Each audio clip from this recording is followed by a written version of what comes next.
부산시의회가 수영만 요트 경기장 재개발과 백양터널 무료화 등 도시 혁신 사업들을 집중 점검했습니다.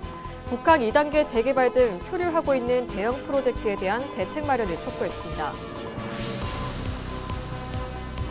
2025년 3분기 부산의 인구 순유출 규모가 줄며 완화세를 보였습니다.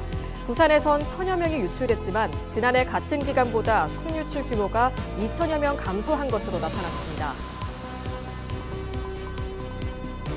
부산경찰청이 체중 감량을 빌미로 식욕 억제제를 불법 처방한 의사 9명과 환자 26명 등 35명을 검거했습니다. 이들은 정상 체질량 지수를 가진 환자에게 장기간 향정신성 식욕 억제제를 처방하거나 복용한 혐의를 받고 있습니다.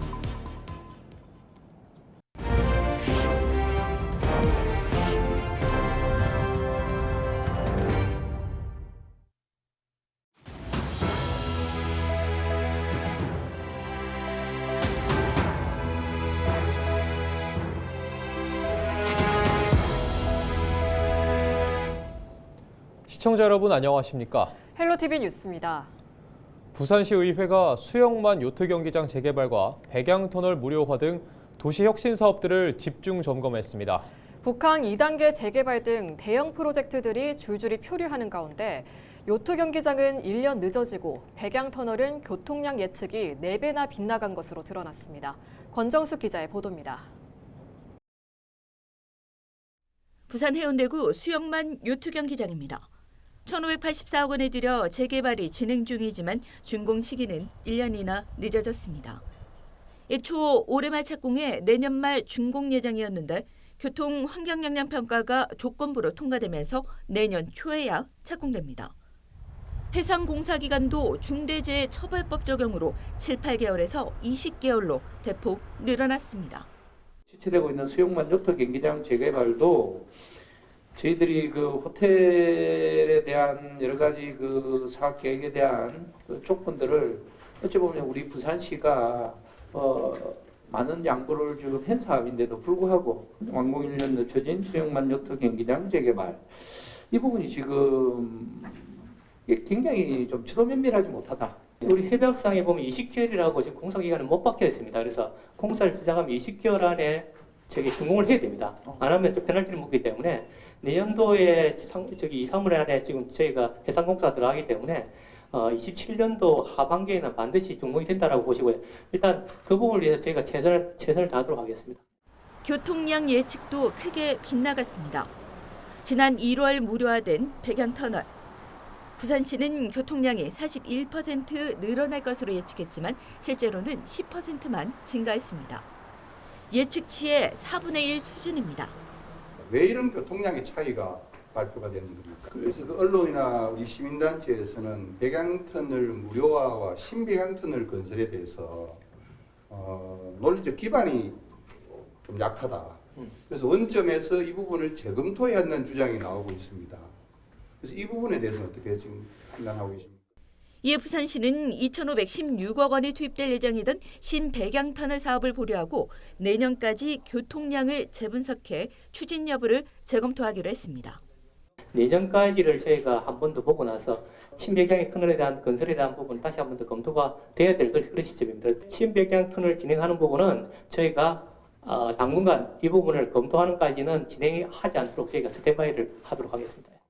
이번 행감에서는 3년째 외자 유치가 표류 중인 14조 원 규모의 북한 2단계 재개발 사업의 문제도 지적됐습니다. 부산시의회 건설교통위원회는 대형 사업들의 반복되는 지연과 부실을 막기 위한 정밀한 사전 검토와 체계적인 관리를 주문했습니다. 헬로티비 뉴스 권정숙입니다. 청자와 백자는 우리에게 익숙하지만 분청 사기하면 조금 낯설게 느껴지는 분들이 있을 텐데요. 이 분청 사기는 조선시대 세종이 특히 아꼈던 도자기로 알려졌습니다. 왕실 도자기인 태양아리 특별전부터 도자기 체험 프로그램까지 전통과 현대가 어우러진 축제 현장을 전주현 기자가 소개합니다. 둥근 모양의 항아리와 접시 그리고 뚜껑 모양의 자기까지. 세종의 6째 아들 화이군의 태방과 탯줄을 담던 항아리, 일명 태양아리입니다. 세종이 사랑했던 도자기로 알려진 분청 사기. 그 그 본고장 김해 칠레에서 김해분청 도자기 축제가 열리고 있습니다. 도공들의 손끝에서 탄생한 특색 있는 도자기는 인기. 생활자기부터 예술 작품까지 다양한 도자기를 직접 만나고 시중보다 저렴한 금액에 살 수 있습니다. 또 각 그 작품들마다 개성이 강한 것 같고 또 특히 가격대가 약간 또 저렴하면서 가성비가 굉장히 좋은 것 같습니다. 직접 흙을 빚으며 나만의 도자기를 만드는 것은 축제의 백미입니다. 이색적인 체험에 아이도 부모님도 대만족입니다. 도자기에 관련돼서 이게 뭐 분청 도자기라든지 이런 것들을 접해보지 못했던 것들인데 저도 처음 아이들도 한테도 알려줄 수 있고 해서 너무 좋은 것 같습니다. 올해는 축제의 발자취를 돌아보는 30주년 기념 영상 기억관도 마련돼 김해도자와 지역 도예인들의 노력도 볼 수 있습니다. 1년 동안 작품을 열심히 연구하고 노력해서 이렇게 선보이는 자리입니다. 특히 이번 연도는 30주년이라는 그 타이틀을 걸고 전국적으로 조금 널리 알릴 수 있는 분청의 테마를 갖고 이렇게 준비를. 흙으로 빚어낸 예술 김해 분청 도자기 축제는 이번 주말까지 김해 클레이아크 일원에서 열립니다. 헬로티비 뉴스 전주연입니다.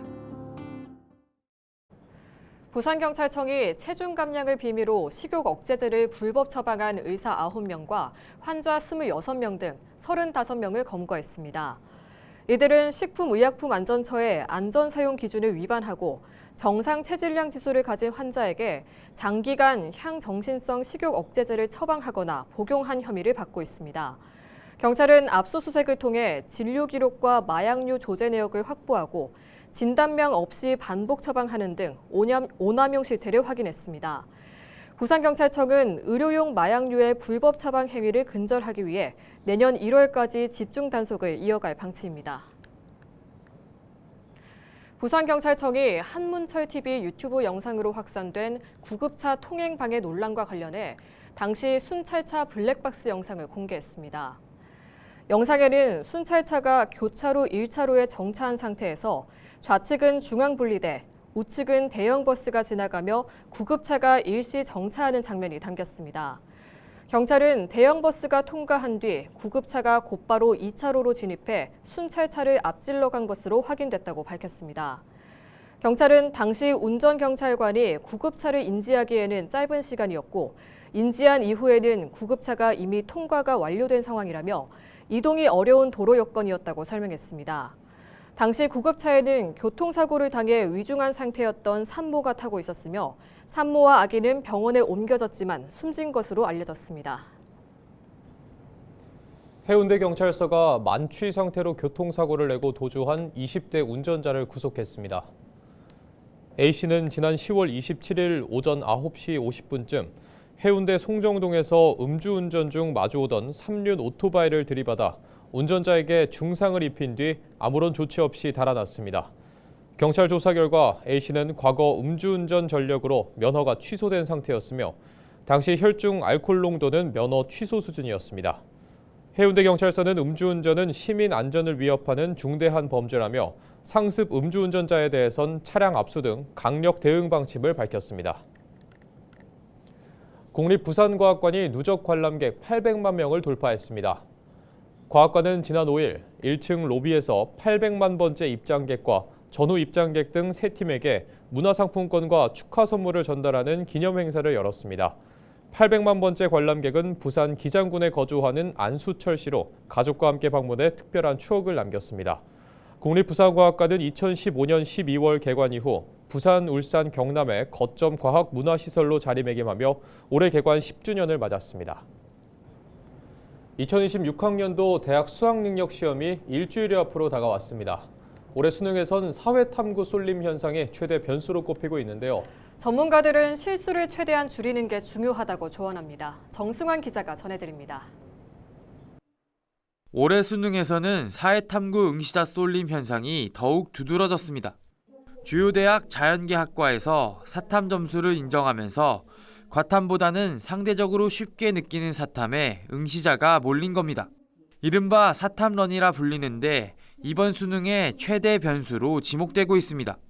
올해 탐구 영역 응시자 중 사탐 응시자 비율은 77%로 역대 최대입니다.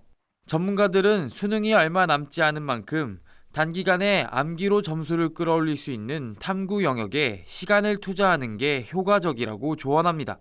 특히 응시자가 몰린 사탐의 경우 한 문제 차이로 등급이 나뉠 수 있는 만큼 실수를 줄이는 게 중요하다고 강조합니다. 과탐은 1, 2등급 받기가 더 어려워져 철저한 대비가 필요합니다. 단기 암기 했을 때 성적 상승으로 이어질 수 있는 탐구 영역에 좀 더 집중하는 것이 좀 효과적일 수가 있고, 한두 문제에 의해서도 어떤 치명적인 유불리 상황이 발생할 수 있기 때문에 정말 실수를 줄이겠다라는 각오로. 하지만 지문이 긴 국어와 영어를 완전히 손 놓을 경우 감을 잃을 수 있기 때문에 일정 시간을 할애해 꾸준히 연습해야 한다고도 충고합니다. 수능 일주일 전부터는 당일 시간표에 생활 패턴을 맞추고 시험 시간에 맞춰 문제를 푸는 연습도 필수적입니다. 수학은 정확하게 딱 답이 나오잖아요. 국어랑 영어는 가끔씩 들어가서 이렇게 멍해버리는 상황이 생길 수 있어요. 그래서 저는 이게 국어랑 영어는 놓치지 말고 꾸준히 푸는 연습을 한다라고 강조를 하거든요. 수험생은 시험 전날인 12일 예비 소집에 반드시 참석해 수험표를 받아야 합니다. 시험장이 어디로 가야 되는지에 대해서는 수험표를 받아야지만 알 수가 있습니다. 그리고 학생들이 수험표를 받고 그 학교에 가서 내가 어디서 시험 보는지 확인하는 건 시험 전날 15시부터 가능하니까요. 수험표를 분실했을 때는 응시원서에 붙인 사진과 동일한 사진 한 장과 신분증을 지참해 시험 당일 오전 8시까지 시험장 내 관리본부로 찾아가면 다시 받을 수 있습니다. 13일 치러지는 올해 수능은 지난해보다 3만 1천여 명 많은 55만 4천여 명이 응시합니다. 헬로티비 뉴스 정승환입니다. 부산, 울산, 경남 지역은 이번 주말 비가 내린 뒤 다음 주 초 기온이 큰 폭으로 떨어질 전망입니다. 부산지방기상청에 따르면 7일까지 낮과 밤의 기온차가 15도 안팎으로 크고 8일까지는 평년 수준의 기온이 이어지겠습니다. 10일부터는 대륙 고기압이 확장되면서 기온이 급격히 낮아지고 바람이 강해지며 체감 온도도 떨어질 것으로 보입니다.